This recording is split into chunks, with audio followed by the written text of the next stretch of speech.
축구나 야구를 좋아한다고 해서 선수가 되긴 굉장히 힘든 것입니다. 그러니까 관심이 많고 재밌게도 보고 누구보다 전문가라고 자처할 수는 있지만 직접 경기를 뛰는 일은 완전 다른 내용이에요.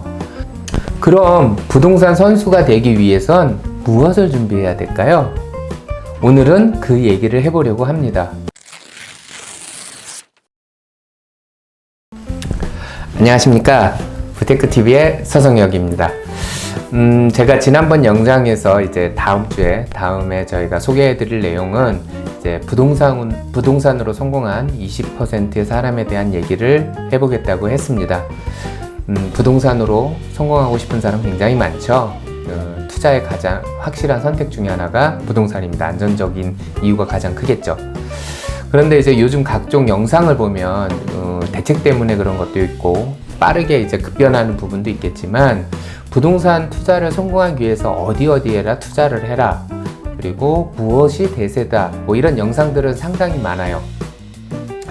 그런데 저희 부테크TV에서는 보다 근본적으로 부동산 투자를 해서 성공을 하고자 하는 모든 분들에게 정말 필요한 게 무엇일까 하는 생각을 좀 해보았습니다. 어떤 얘기냐면, 축구나 야구를 좋아한다고 해서 선수가 되긴 굉장히 힘든 것입니다. 그러니까 관심이 많고 재밌게도 보고 누구보다 전문가라고 자처할 수는 있지만 직접 경기를 뛰는 일은 완전 다른 내용이에요. 주식이나 부동산도 투자하는 사람이 어느 정도 준비가 돼 있어야 됩니다. 물론 금전적인 부분, 그러니까 목돈을 어느 정도 투자할 만큼의 돈을 마련하는 거 당연히 중요한데, 돈을 모으는 게 전부가 아니라 성공을 할 수 있는 준비가 돼 있어야 된다는 말이죠. 그럼 부동산 선수가 되기 위해선 무엇을 준비해야 될까요? 오늘은 그 얘기를 해보려고 합니다. 물고기 잡는 법을 알아야 물고기를 계속 잡을 거 아닙니까? 그쵸? 물길도 알아야 되고요. 그래서 지금부터 말씀드린 내용은 이해하시기는 되게 쉽고 실천하시긴 조금 어려운 내용일 수 있어요. 그러니까 듣는 데는 불편함이 없고 편한 내용이니까 들으시고 실천을 계속 하시려고 하시면 됩니다. 자, 첫 번째, 부동산을 넓게 본다입니다. 이게 무슨 말이냐면, 그러니까 이제 단순히 주택을 사서 가격이 올랐을 때 팔고 이런 행위를 말씀드리는 게 아니라, 이분들의 공통점은 여러 가지 형태의 부동산을 소유하고 계신 경우가 많습니다. 근데 이제 이 형태라는 게 뭐냐면, 매달 꾸준히 수입이 발생하는 그런 부동산을 다량으로 보유하고 계세요, 대체적으로. 그래서 이 수익이 나는 부동산 중에서도요, 집중하는 별개의 전문 분야들이 분명히 있습니다. 상가를 매입하거나 아니면 특정 부동산을 매입을 해서 거기서 사업을 해서 되팔면서 권리금 장사를 하시는 분들도 있고요. 또 고시텔이나 리빙텔 같이 정확한 수요 파악을 해가지고 임대 수익을 극도로 올리시는 분들도 있습니다. 똑같은 주택을 가지고 전세를 놓으시거나 월세를 놓으시는 분들이 있는 반면에, 그 주택을 가지고 한동안 유행을 많이 했었죠. 쉐어하우스를 운영을 해서 수익을 높이시는 분들도 계세요. 이 외에도 특수한 사례는 굉장히 많습니다만 이 시간에 지금 다 설명드릴 수는 없고, 이 내용은 제가 차차 설명을 드리도록 하겠습니다.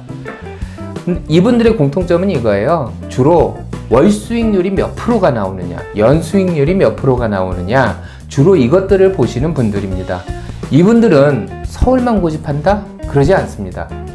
지역이 어디가 됐건 수요 확실하고 가격이 좋은 지방 물건을 더 선호하시는 경우가 많아요. 아파트든 빌라든 상가든 사무실이든 종류만 넓게 보시는 게 아니고요, 지역도 굉장히 넓게 보십니다. 이렇게 말씀을 드릴게요. 지금 댁에 앉으셔서 전 한 통이면 치킨을 배달해 먹습니다. 그런데 지방에서 먹는 치킨값과 서울에서 먹는 치킨값이 틀릴까요? 같습니다. 약간의 차이는 있을 수 있다고 하지만 부동산처럼 지방에 있는 부동산과 서울에 있는 부동산처럼 몇 배의 가격이 나지 않습니다, 치킨이란 아이템은. 근데 부동산을 제외하면 모든 물가는 거의 동등하다고 보시면 돼요. 쉽게 오피스텔로 말씀을 드릴게요. 서울에서 아주 변두리 지역을 제외하고 오피스텔 원룸 기준으로 했을 때 조금 저렴한 곳은 70만원, 많게는 100만원 정도의 수익을 발생을 합니다. 근데 보통 뭐 70, 80, 90인 경우가 많죠. 뭐 이렇게 얘기하면은 정말 많이 받죠. 원룸 오피스텔에 70에서 80, 90을 받으니까요. 그렇다면 경기권은 어떨까요? 마찬가지로 새로 생긴 도시가 아니고 기존에 있던 도시 변두리를 제외하고 월세는 보통 50에서 60만원 정도 시세가 형성이 되어 있습니다. 물론 서울과 마찬가지로 들쑥날쑥 할 수는 있습니다. 그러면 월세 차이를 굳이 따지자면 한 10에서 20만원 정도 경기권이 더 싸요, 서울보다. 왜? 원룸이라는 건 한정적으로 받을 수 있는 맥시멈이 정해져 있으니까요. 그런데 오피스텔 매매가는 2배 차이가 납니다. 반대로 얘기하면 서울에 한 채 오피스텔을 가질 돈으로 지방에 구입을 하면 2채를 구입하고 그렇게 됐을 경우 100에서 120만 원의 수익이 나는 꼴이 되는 거죠. 이해가 되시죠? 뭐 이거 부동산의 가치다 이런 얘기 안 합니다. 그 말씀 드리는 게 아니에요. 수익률을 말씀드리는 겁니다. 참고로 한 가지 더 말씀을 드리면 이 앞전에 말씀했듯이 경험이 부족해서 주택 선호도가 높다고 말씀을 드렸습니다. 주택을 가장 많이 안다고도 생각을 하시니까. 그런데 이번 정책으로 인해서 최근에 이어진 정책으로 인해서 향후 몇 년간은 주택을 다 막아놓은 형태가 돼 있기 때문에 이제 사람들이 주택 외에 다른 분류의 건축물을 경험하시게 될 겁니다.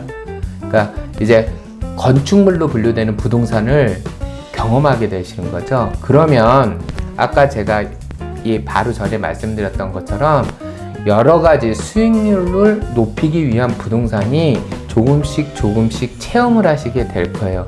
왜? 주택시장은 이제 취득세, 재산세, 양도소득세 등으로 묶어놓은 상태이기 때문에 이제 그 자금이 건축물로 빠질 겁니다. 이런 수익형 부동산으로 빠지게 돼서 앞으로는 지금의 가치보다 조금 더 올라갈 것으로 예상이 되고요. 수요가 늘어서 현재 정책으로 이제 가격 상승 요인이 어느 정도는 될 것으로 예상이 됩니다. 이 수익형 부동산으로 이제 분류되는 부동산은 제가 이것도 추후에 차차 설명을 드릴 테니까 이건 정리해서 따로 올리도록 하겠습니다. 자, 두 번째는 목적에 맞는 부동산을 정확히 알고 투자하자입니다. 막연히 부동산을 그냥 구입했다, 팔았다, 가지고 있다 이런 게 아니고요. 부동산으로 성공을 하시려면 내가 목적에 맞게끔 운영을 하시는 분들이 성공하신 분들의 공통점입니다. 흔히 노후에 세대수가 있는 다세대 주택을 구입해서 세를 받는 것을 생각하시는 분들 꽤나 계실 거예요. 그냥 노후에 관리를 하면서 월세 받고 살고 하면 생활비는 나오니까 요 정도 생각을 하시는데, 대부분의 경우는 기존에 살던 아파트를 팔거나 집을 팔고 이제 겸사겸사해서 3층에다가 자기가 살 집을 준비하고 2층 뭐 반지하 옥탑방까지 해서 겸사겸사 이제 대출을 껴서 다세대 주택을 구입하는 경우가 바로 이런 부분입니다. 근데 제가 봤을 때는 가장 안 좋은 예라고 말씀드리고 싶어요. 그게 왜냐면 자, 내가 3층에 살고 세입자를 다 받았어요. 그런데 대부분 그런 건물들은 신축 건물인 경우가 아니고요. 대부분 약간은 노후된 건물을 살게 됩니다. 그러니까 계속 손을 봐야 되는 거죠. 뭐 어쩌다가 뭐 매번 있는 일은 아니지만 갑자기 새벽 1시에 전화가 온다든가 현관문을 두들겨서 잠에서 깨갖고 나가봤더니 세입자가 문 앞에 서서 보일러가 고장이 나갖고 뜨거운 물이 안 나온다, 이거 좀 어떻게 해달라, 아니면 배관이 얼었다, 뭐 이런 경우 흔히 있을 수 있는 일이거든요. 근데 경험하는 입장에서는 그렇게 유쾌한 일은 아니죠. 그래서 그 다세대를 오래 가지고 계시다 보면 웬만한 수리는 다 하시는 만능 엔터테인먼트, 아니 만능 엔지니어가 되시는 경우가 많습니다. 그건 좋은 건가? 좋은 거 아닌가요? 아무튼 대부분 이 경우가 싫어도 이제 피곤하거든요. 청소해야죠, 관리해야죠, 이런 거 자체가 보통 일이 아닙니다. 여러 세대가 있는 경우엔 더 하죠. 근데 둘 중에 하나요. 어쩔 수 없어서 그냥 가지고 가든가, 아니면 그게 너무 힘들어지고 이제 몸이 점점 힘들어지면 나중에 지쳐갖고 헐값에 정리하는 경우가 있습니다. 제가 가장 안 좋은 예라고 말씀드린 예가 이거예요. 부동산으로 성공하시는 분들이나 부동산을 계속 늘리시는 분들은 이런 생각 절대 안 합니다. 새는 밭대, 그러니까 그런 물건을 싫어한다는 게 아니고요. 그런 물건이든 뭐든 따지지 않아요. 수익률이 나온다고 하면. 새는 밭대, 관리는 다 다른 사람한테 맡겨버립니다. 돈이 덜덜해도. 관리를 맡기면 돈 들어가는 거 아니냐고, 임대 수익 얼마 나온다고 생각하실 수 있는데 대부분 높은 수익률을 우선적으로 하기 때문에 그런 분들은 서울, 경기, 수도권이든 뭐 지방 광역시든 수익률만 맞으면 넓게는 전국 부동산을 소유하고 계시는 경우가 많아요. 그러다 보니 직접 관리를 한다는 건 현실적으로 불가능합니다. 요즘 또 부동산에서 관리를 직접적으로 해주거나 아니면 지역마다 관리를 전문적으로 해주는 그런 시스템들이 잘 돼 있어서 직접 관리하실 필요도 없습니다. 대신 뭐 일정에 얼마씩 내야 된다든가 이런 관리 비용은 있겠죠. 근데 생각해보면 그 돈 아까우시면 이렇게 반대로 묻고 싶어요. 부동산 투자 왜 하려고 하십니까? 시간으로부터 자유로워지고 싶어서 하시는 거 아닌가요?